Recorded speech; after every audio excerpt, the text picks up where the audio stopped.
नमस्कार, मैं Devaki Meena, assistant professor समाजशास्त्र विभाग, सम्राट पृथ्वीराज चौहान राजकीय महाविद्यालय अजमेर।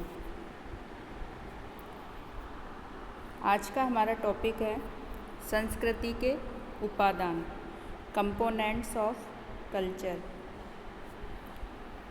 अर्थात संस्कृति के कौन कौन से भाग होते हैं या कौन कौन से उपभाग होते हैं, कौन कौन सी इकाइयाँ होती है संस्कृति की, जिनसे मिलकर संस्कृति का निर्माण होता है।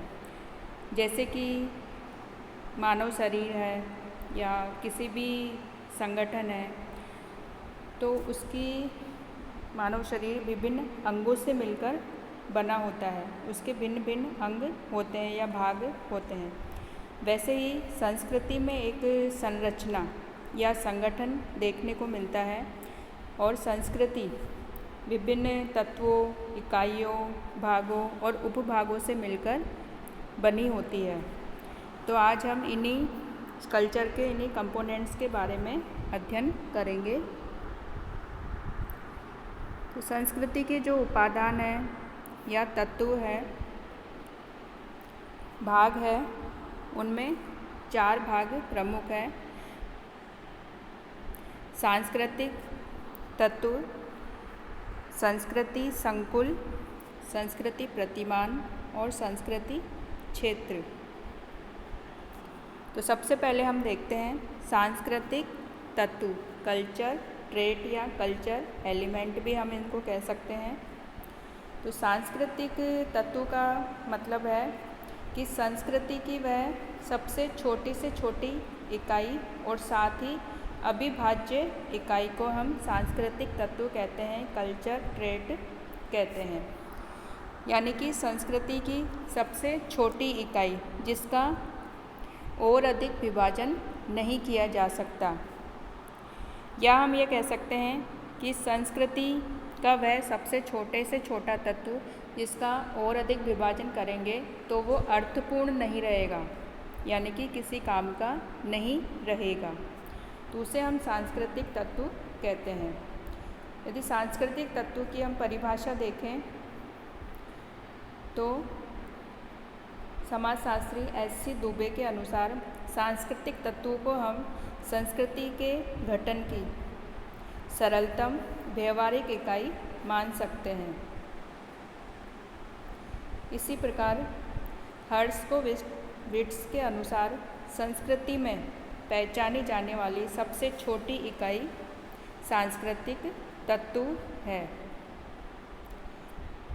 और इसी प्रकार जेकब्स और स्टर्न के अनुसार सांस्कृतिक तत्व संस्कृति की वह आविष्कृत तथा स्थानांतरित इकाइयाँ हैं जिनको विवरण या सैद्धांतिक अध्ययन के लिए विभिन्न भागों में विभाजित नहीं किया जा सकता। और सांस्कृतिक तत्व जैसे संस्कृति के 2 भाग हमने पढ़े पहले, भौतिक और अभौतिक।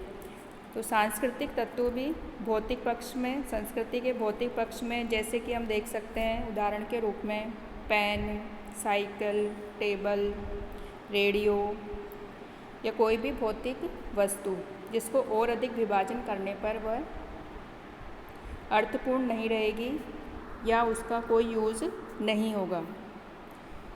इसी प्रकार अभौतिक क्षेत्र में देखें तो जैसे शब्द है, कोई विचार है, प्रथा है, संकेत है, ये सांस्कृतिक तत्व कहलाएंगे। जैसे कि उदाहरण के रूप में हम देखें तो जैसे साइकिल का यदि हम उदाहरण लें तो साइकिल एक सांस्कृतिक तत्व का उदाहरण है। यदि हम साइकिल के जो अलग अलग भाग है, उसके जो पहिए है, हैंडल है, यदि हम उसको अलग अलग कर दें तो उसका कोई भी यूज़ मानव के लिए नहीं होगा। जैसे पेन एक सांस्कृतिक तत्व है। यदि हम पेन के अलग अलग टुकड़े कर दें, यानी कि उसकी निब अलग कर दें या फिर उसका जो कैप है वो अलग कर दें, तो उन अलग अलग चीज़ों का मानव के लिए कोई भी उपयोग नहीं होगा। यानी कि कहने का मतलब यह है कि सांस्कृतिक तत्व मनुष्य के या मानव के काम आने की दृष्टि से सबसे सरल, सबसे छोटी और आगे विभाजित न होने वाली इकाई है। यदि हम सांस्कृतिक तत्वों की विशेषताएं देखें तो सबसे पहली जो विशेषता है वो है कि सांस्कृतिक तत्वों का एक इतिहास होता है जो कि उसकी उत्पत्ति के बारे में जानकारी देता है। जैसे कि साइकिल है, तो साइकिल का एक इतिहास है कि साइकिल का निर्माण किस प्रकार हुआ है। दूसरी जो विशेषता है सांस्कृतिक तत्वों की वह है कि उनमें परिवर्तन और गतिशीलता पाई जाती है। जैसे कि सांस्कृतिक तत्व किसी दूसरे सांस्कृतिक समूह के संपर्क में आने पर उनमें बदलाव आता है या परिवर्तन होता है। दूसरी जो विशेषता है वो है कि सांस्कृतिक तत्व पृथक पृथक नहीं रहते, अर्थात अन्य तत्वों के साथ घुल मिलकर रहते हैं और अनेक सांस्कृतिक तत्वों का अध्ययन से संपूर्ण संस्कृति को अर्थपूर्ण रूप से समझा जा सकता है या संपूर्ण संस्कृति को अर्थपूर्ण बनाते हैं सांस्कृतिक तत्व आपस में मिलकर। अगला जो भाग है संस्कृति का वह है संस्कृति संकुल, कल्चर कॉम्प्लेक्स। यानी कि जब सांस्कृतिक तत्व जो कि संस्कृति की सबसे छोटी इकाई है, जब सांस्कृतिक तत्व परस्पर अर्थपूर्ण ढंग से जुड़ जाते हैं और वे मानव आवश्यकताओं की पूर्ति करते हैं तो हम उसे सांस्कृतिक संकुल कहते हैं, कल्चर कॉम्प्लेक्स कहते हैं। यदि मैं इसकी परिभाषा देखें तो सदरलैंड और वुडवर्ड के अनुसार संस्कृति संकुल सांस्कृतिक तत्वों का वह समग्र समूह है जो कि इनके अर्थपूर्ण ढंग से परस्पर संबंधित होने से बनता है।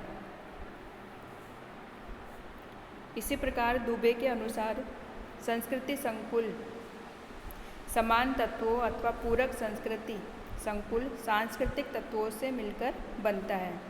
जैसे कि कई कोशिकाओं के मिलने से एक अंग बनता है या कई परिवारों के मिलने से एक समुदाय का निर्माण होता है और परमाणुओं से मिलकर एक अणु का निर्माण होता है। उसी प्रकार अनेक सांस्कृतिक तत्व मिलकर संस्कृति संकुल का कल्चर कॉम्प्लेक्स का निर्माण करते हैं।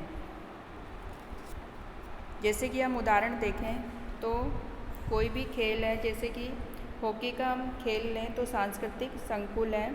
उसमें बॉल हो गई, स्टिक, गोल के खंभे, रेफरी की सीटी, खिलाड़ियों की पोशाक, खेल के जो विभिन्न नियम हैं, ग्राउंड है, ये सब मिलकर, ये सभी सांस्कृतिक तत्व मिलकर एक अर्थपूर्ण रूप से मिलकर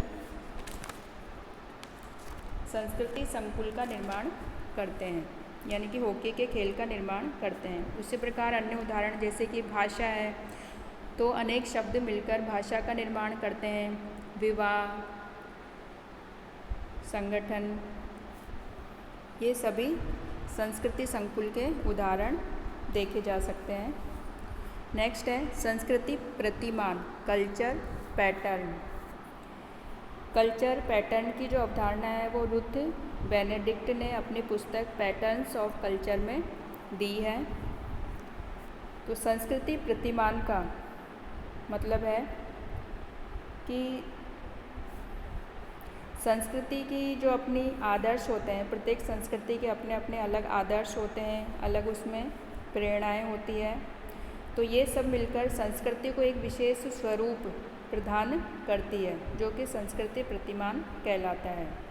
जैसे कि बेनेडिक्ट के अनुसार जो आदर्श होते हैं, प्रतिमान, आदर्श या सिद्धांत जो मानव व्यवहार को निर्धारित करते हैं और प्रत्येक संस्कृति में प्रेरणाएं, आदर्श, सिद्धांत ये सभी दूसरी संस्कृतियों से भिन्न होती है और एक विशेष संस्कृति के लोग इन्हें स्वीकार करते हैं, एक ही अर्थ में उन्हें सीखते हैं और जिससे कि एक विशेष संस्कृति के लोगों के व्यवहार में एक रूपता आती है।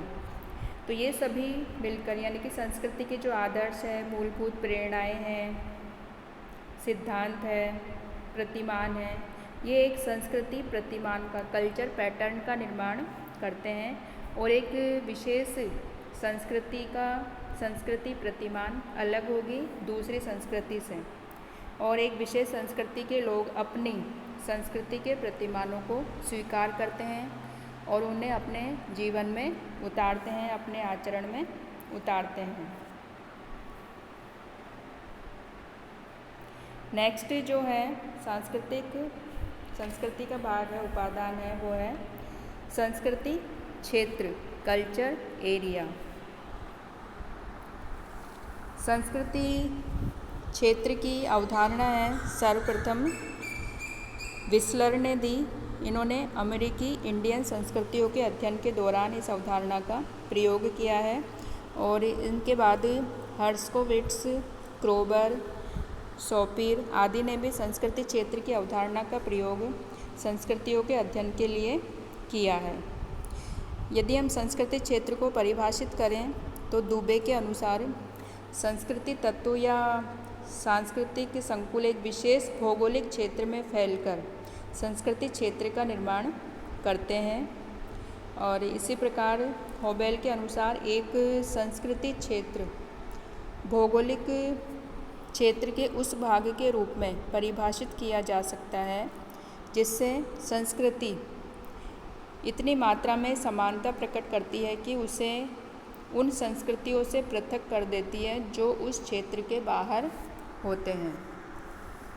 अर्थात संस्कृति क्षेत्र का तात्पर्य यह है कि एक विशेष भौगोलिक क्षेत्र में या एक निश्चित भौगोलिक क्षेत्र में पाई जाने वाली संस्कृति जिसमें कि समानता रहती है उसको हम सांस्कृतिक क्षेत्र या उस भौगोलिक क्षेत्र को हम सांस्कृतिक क्षेत्र कहेंगे, जिसमें कि एक विशेष संस्कृति का फैलाव रहता है।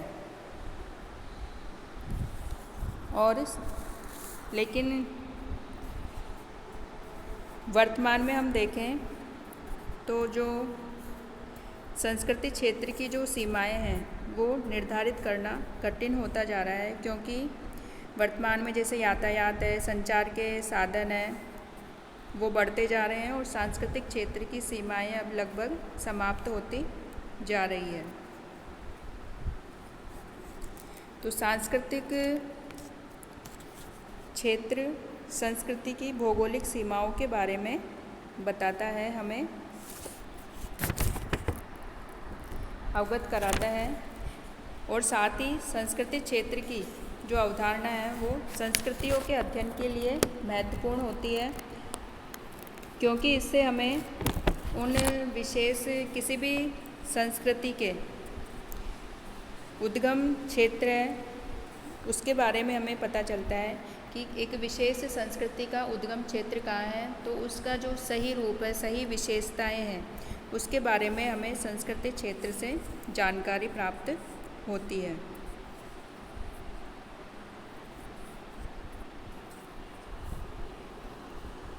तो इस प्रकार हमने आज जो संस्कृति उपादान है, विभिन्न संस्कृति के जो तत्व है, भाग है, उसके बारे में हमने पढ़ा है। सांस्कृतिक तत्व सबसे छोटी जो इकाई है सांस्कृतिक तत्व कहलाती है। फिर सांस्कृतिक तत्व मिलकर संस्कृति संकुल का निर्माण करते हैं। फिर आता है संस्कृति प्रतिमान, कल्चर पैटर्न, यानी कि प्रत्येक संस्कृति के जो आदर्श है, मूलभूत प्रेरणाएं हैं, सिद्धांत है, जो एक संस्कृति को विशेष स्वरूप प्रदान करते हैं, वो संस्कृति प्रतिमान कहलाते हैं। और नेक्स्ट है संस्कृति क्षेत्र, यानी कि एक विशेष भौगोलिक या निश्चित भौगोलिक क्षेत्र में जो संस्कृति विस्तृत रहती है, उन संस्कृतियों में अधिक से अधिक समानताएं पाई जाती है एक निश्चित भौगोलिक क्षेत्र में, उसको हम संस्कृति क्षेत्र कहते हैं। तो संस्कृति के इन विभिन्न भागों के अध्ययन से हमें किसी भी समाज विशेष की संस्कृति के बारे में अधिक से अधिक जानकारी प्राप्त करने में मदद मिलती है।